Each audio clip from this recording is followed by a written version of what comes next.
ito ay rated SPG. Striktong patnubay at gabay ng magulang ang kailangan. Maaaring may masiselang tema, lengguwahe, karahasan, sexual, horror o droga na hindi angkop sa mga bata. Matapos nga ang mga pangyayari sa buhay ng pamilya ni Rosel, ay dito na nga na-realize ni Chris na sa huli ay si Rosel pa rin talaga ang kanyang mahal. At sa kabila ng lahat ng kanyang ginawa ay napatawad pa rin siya nito.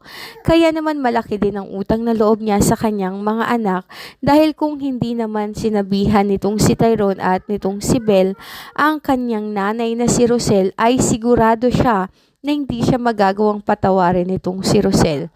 Kaya naman nakiusap nga siya kay Tyrone at kay Belle dahil malakas nga ang mga ito kay Rosel na kumbinsihin nga nila ang kanilang nanay na makinig sa kanya. Dito na nga plinano ng husto ni Tyrone kung paano susorpresahin itong si Rosel. Sa isang garden nga ay naghanda itong si Tyrone ng isang magarbong pagsalubong sa kanyang nanay na si Rosel.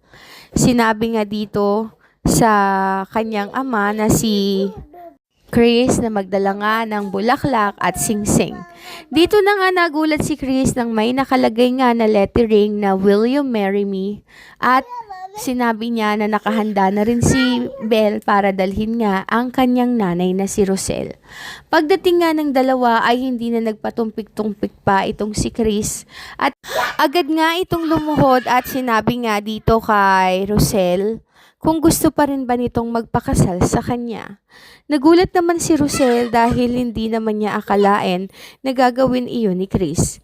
Subalit, kinumbinsi nga siya ng kanyang mga anak at sinabi nga nito na kung maaari nga ay buuin nila ang kanilang pamilya, tutal ay naanal naman na itong si Chris.